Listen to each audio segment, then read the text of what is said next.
Starting with the name of Allah, who is the most gracious and the most merciful. अस्सलाम वालेकुम everyone. आज के इस video lecture में हम एंडोक्राइन सिस्टम पे बात करेंगे।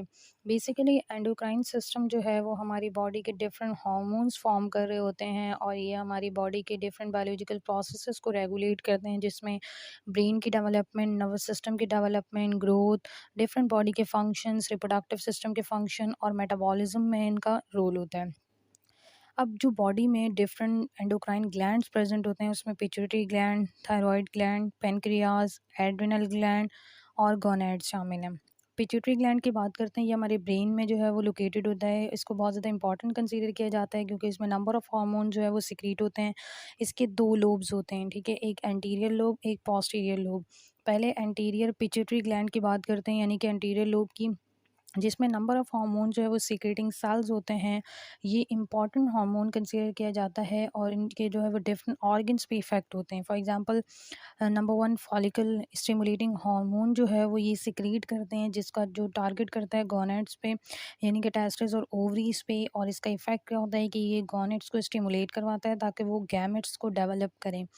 नेक्स्ट आता है ल्यूटिनाइजिंग हार्मोन, ये भी गोनैड्स पे टारगेट करता है और इसका जो इफ़ेक्ट है वो यही है कि ये डेवलप भी करे और गैमेट्स को रिलीज़ भी करवाए। नेक्स्ट आता है थायराइड स्टिमुलेटिंग हार्मोन, उसका जो टारगेट है वो थायराइड ग्लैंड पे है और वो स्टिमुलेट करवाता है बेसिकली थायराइड ग्लैंड को।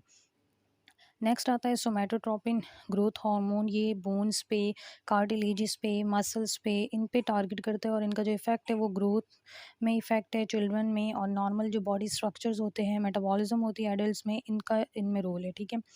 नेक्स्ट आता है एडेनोकॉर्टिकोट्रोपिन हार्मोन, यानी कि ACTH। इसका टारगेट होता है एड्रिनल कॉर्टेक्स पे और इसका इफ़ेक्ट क्या होता है कि ये एड्रिनल कॉर्टेक्स को स्टिमुलेट करवाता है। नेक्स्ट आता है मेलानोसाइट स्टिमुलेटिंग हार्मोन, यानी कि MSH। इसका टारगेट स्किन पे होता है और ये जो है वो स्टिमुलेट करवाता है। इसका इफ़ेक्ट क्या है कि ये मेलानिन को जो है वो स्टिमुलेट करवाता है स्किन में।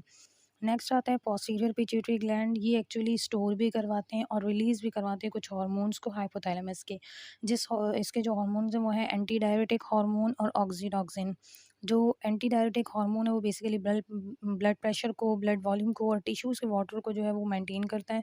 जबकि जो ऑक्सीटोसिन है वो कॉन्ट्रैक्शन में उसका रोल होता है, वो स्टिमुलेट करवाता है स्मूथ मसल्स की कॉन्ट्रैक्शन को और सोशल बिहेवियर में भी उसका रोल है।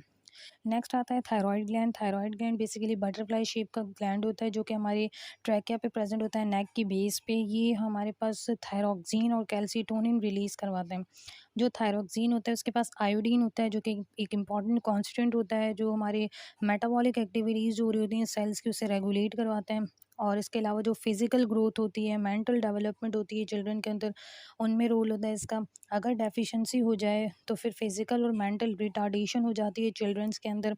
और अगर डाइट में भी आयोडीन जो है वो इनटेक ना किया जाए तो फिर थायराइड जो है वो साइज़ में एनलार्ज हो जाता है ग्लैंड और फिर एब्नॉर्मल कंडीशन हो जाती है, उसे गोइटर कहते हैं। कैल्सीटोनिन बेसिकली उस वक्त रिलीज़ होती है जब हमारे पास ब्लड में कैल्शियम का लेवल हाई हो जाता है, तो कैल्सीटोनिन रिलीज़ होता है और ब्लड में कैल्शियम के लेवल को मॉनिटर करके लो कर देता है। नेक्स्ट आता है पेनक्रियाज। पेनक्रियाज जो है वो 6 इंचज़ लॉन्ग होती है, लीफ लाइक स्ट्रक्चर होती है जो कि हमारे एब्डोमिनल कैविटी पे प्रेजेंट होता है, स्टमक और स्मॉल इंटेस्टाइन के बीच में।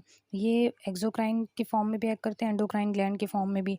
एज अ एंडोक्राइन इसके अंदर कुछ पैचेस ऑफ सेल्स होते हैं जो कि आइलेट ऑफ लैंगरेंस कहलाते हैं। वो हमारे पास ग्लूकोज की मेटाबॉलिज्म में जो है उसका रेगुलेट करने में उसका इन्वॉल्व होता है, इसका फंक्शन। और अगर हमारे पास ग्लूकोज का लेवल जो है वो हाई हो जाए तो ये इंसुलिन रिलीज़ करवाते हैं ये सेल्स, और ग्लूकोज जो ब्लड ग्लूकोज लेवल उसे डिक्रीज़ करवाते हैं। और इसी तरह अगर ग्लूकोज का लेवल कम होता है तो फिर ये ग्लूकागॉन को सिक्रीट करवाते हैं ताकि जो है वो ब्लड ग्लूकोज लेवल जो है वो नॉर्मल हो जाए। नेक्स्ट आता है एड्रिनल ग्लैंड। एड्रिनल ग्लैंड जो हमारे किडनी के जो है वो टॉप पे प्रेजेंट होते हैं, ये ट्रायंगुलर शेप के होते हैं और इसके अंदर 2 ग्लैंड्स होते हैं। जो आउटर वाला होता है उसे एड्रिनल कॉर्टेक्स कहते हैं, जबकि जो इनर वाला है उसे एड्रिनल मेडुला कहते हैं। जो एड्रिनल कॉर्टेक्स है वो नंबर ऑफ स्टेरॉइड हार्मोन्स जो है वो सिक्रेट करवाता है और हमारी बॉडी की मेटाबॉलिज्म को, वाटर की मेंटेनेंस और सॉल्ट की मेंटेनेंस को रेगुलेट करने में इसका रोल है। और एक इसका हार्मोन है कॉर्टिसोल, ये इंपॉर्टेंट हार्मोन है जो कि एड्रिनल कॉर्टेक्स से जो है वो सीक्रेट होता है, और इसका जो फंक्शन है वो क्या है कि ये कोई भी इलनेस कंडीशन हो या इन्फ्लेमेशन हो जाए टिश्यूज़ में तो ये रिलीज़ होता है। नेक्स्ट आता है इन एड्रिनल मेडुला, जो कि इमरजेंसी कंडीशन में रिस्पॉन्ड देता है जब फाइट और फ्लाइट की कंडीशन होती है। इसमें से एड्रेनलिन सिक्रीट होता है जो कि ब्लड ग्लूकोज लेवल को इंक्रीज़ करवाता है ग्लूकागॉन को ब्रेक डाउन करके। उसके अलावा ब्लड वेजल्स को डायलेट करवाता है, मसल्स की, हार्ट की, ब्रेन की, और किडनीज़ को कॉन्स्ट्रिक्ट करवाता है, और स्किन की मसल्स को भी, ताकि ज़्यादा से ज़्यादा ब्लड जो है वो मसल्स तक, हार्ट तक और इस ब्रेन तक जो है वो पहुँच सके। नेक्स्ट है gonads. Gonads basically reproductive organs होते हैं, जैसे टेस्टिस मेल्स में और ओवरीज फीमेल्स में। तो इसमें जो है वो गैमेट्स में इनका गैमेट्स फॉर्म करने में इनका जो है वो फंक्शन इन्वॉल्व होता है, और इसके अलावा डिफरेंट हार्मोन्स जो है वो रिप्रोडक्टिव उसे सिक्रेशन करने में। तो आज के लिए इतना ही, अगले लेक्चर पे फिर बात होती है। अल्लाह हाफिज़।